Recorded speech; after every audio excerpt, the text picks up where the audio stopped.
All right, I've been waiting. Here's the thing. I didn't want to jump into this right away till the next hour, but I'm chomping at the bit. I can't wait anymore. Plus, you're the smartest audience of any audience, radio, TV, what have you, so we can keep moving, right? This is a story that just came out in the Washington Compost. And the title is this: Can't Quit Mitt. Friends say Romney feels nudged to consider a 2016 presidential run. You know, this has been going on a lot. When this first came out months and months and months ago, I told you Romney's planning this. And Romney is planning it. This is by Philip Rucker and Robert Costa. Robert Costa is the go-to, quote-unquote, reporter for the Republican establishment. He's always been that. Cedar Rapids, Iowa. Ready? Officially, Mitt Romney returned to Iowa, the quadrennial presidential proving ground, to give a boost to Joni Ernst. But at a closed-door breakfast fundraiser here Monday, the first question from a donor had nothing to do with her campaign. When you get elected to the Senate, your job should be to convince Mitt Romney to run for president again, a donor told Ernst. The Republican candidate said she would, while Romney laughed.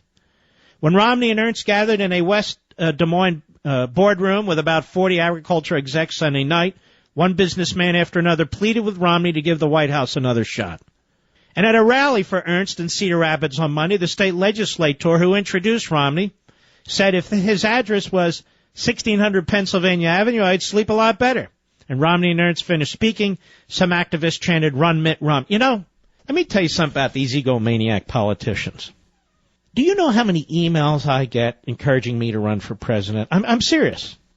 You know how many people I bump into who tell me to run for president? You go on my social sites, people say, Mark, run in 2016, Mark in 2016. I don't take any of that seriously. I'm not running for anything. I tend to be running from things, like liberals. But for a guy like Romney, this is how he lives. This is what he breathes. And so he keeps hearing that and hearing that. They go to forums where this stuff is reinforced. Now, Romney's insisted he is not interested in running for a president a third time, but his friend said a flurry of behind-the-scenes activity is nudging him to more seriously consider it. This is all planted, ladies and gentlemen. Romney wants to run again because he did so well the first time, losing to a loser like Obama by what, 6 or 7%? Millions of people didn't show up. That's what we need, Romney. Why not McCain? Romney has huddled with prominent donors and reconnected with supporters in key states in recent months because of the vacuum of power within his party. Well, there's a vacuum of power within his party because he lost the presidency. See, the president normally heads the party. This is a little fact that seems to be missing from this story by Robert Costa, among others. Because of the vacuum of power within his party, the lack of a clear 2016 frontrunner, confidence said Romney's grappling with his question. If drafted, would he answer the party's call? If drafted, is there a juggernaut, a draft Romney juggernaut out there that I'm missing? And don't get, oh, he's a good guy. Great, he's a good guy. What the hell does that have to do with anything? Further juicing speculation was a Des Moines Register Bloomberg News poll released over the weekend showing that Romney's the only potential 2016 candidate who would beat Hillary Clinton. Really? By 44 to 43. Well, I believe he lost Iowa to Obama, among other states.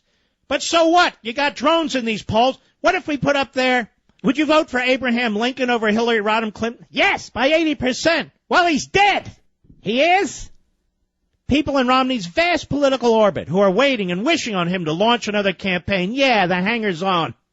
Said Romney's done little to quiet them and has been hazy about his plans following next month's midterms. So who do they quote? Another loser coming out of the woods. Former Minnesota Governor Tim Pawlenty, who briefly ran against Romney in 2012 before becoming a close ally, said he wants to see Romney give it another go. Have you ever in your life seen a bigger bunch of losers? They won't give it up. They won't allow the farm team to step up. They won't allow the new voices, the energy. This is why young people reject the Republican Party. I'm being honest with you. Because of this. There's a feeling that the country missed out on an exceptional president, Pawlenty said. And if he runs, I believe he could win the nomination in the general election. Be the right person at the right time, and I would encourage him to do it. And Pawlenty noted, now Pawlenty is going to say something that's stupid, like all the Romney supporters say, and I've already corrected it, but Pawlenty won't care. Pawlenty. What is that, a sandwich? I'll have the Pawlenty. Pawlenty noted that Ronald Reagan ran unsuccessfully for president twice before being elected in his third attempt and was stronger for it. Pawlenty. May I educate you? Can you pay attention? Reagan never lost a general election. Let me repeat, for the whole world, next time you folks hear this, Reagan never lost a general election.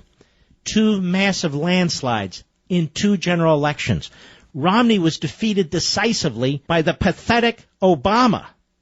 He lost his general election race.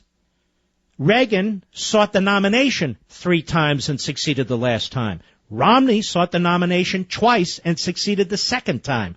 That has nothing to do with Reagan, nothing to do with general elections. Why the hell would the Republican Party go back and nominate Romney, who spent more trashing his fellow Republicans than he did going after Obama?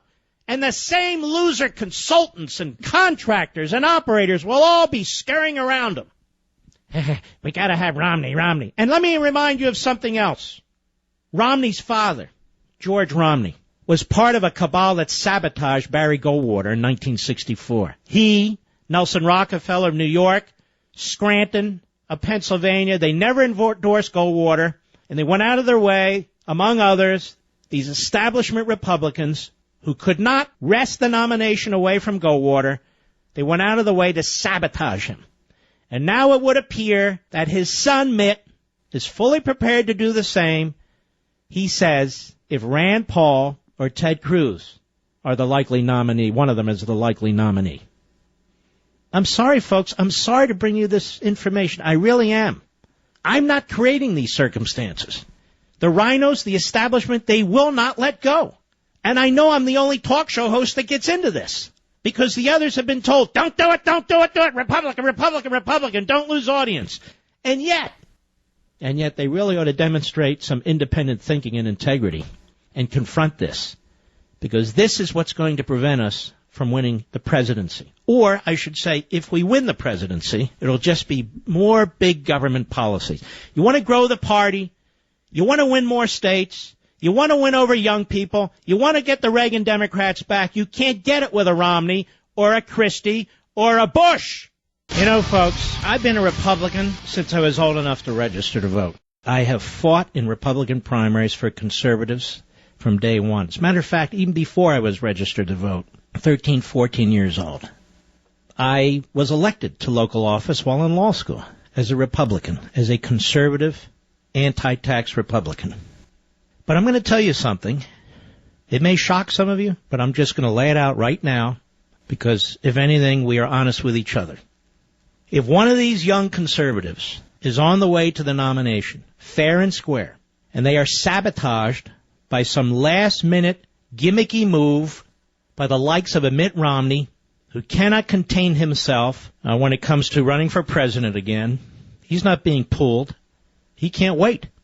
But I'm saying if the corporatists, the Chamber of Commerce, the inside the Beltway types, the phony pseudo-conservative media, the consultants, they team up to trash, to smear, to defeat a young, articulate conservative who's on their way to the nomination, I think I'm going to become an independent.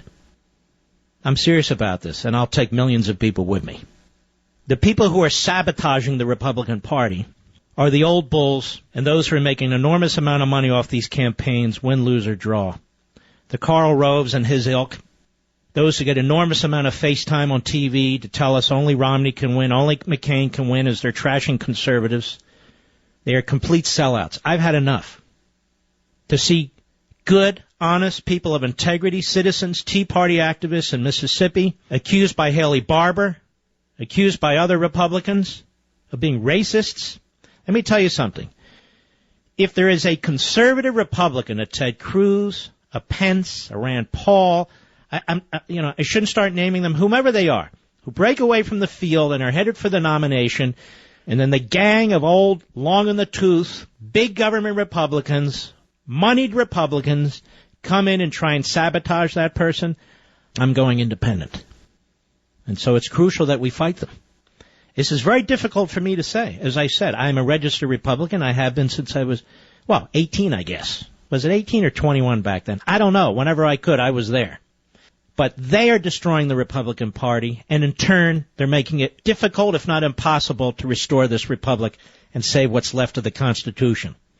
These are not the Republicans I knew growing up. These are not principled people. They all seem to get more power and make more money as a result of what they're doing. And they lie through their teeth. Let me just say this about Romney. Romney doesn't have a principle in his entire body, ladies and gentlemen. He ran for for the Senate against Ted Kennedy as a far left Republican. He ran for governor as a moderate to left Republican. He put in place the first socialist health care system in any state, certainly among the first. And his candidacy when he ran against Obama was truly pathetic. The way he couldn't articulate conservative principles and so forth. I'm just telling you the truth. We all wanted him to win because we wanted Obama to lose. And now they're promoting him again. And where's Romney now? He goes from self-deportation of illegal immigrants to we've got to do more on amnesty, codify it, expand it, and get ahead of Obama. That's a guy without a principle of any kind. Maybe a decent guy. There's a lot of decent guys out there. Doesn't mean they should be president. Sorry to upset some of you, but this is true.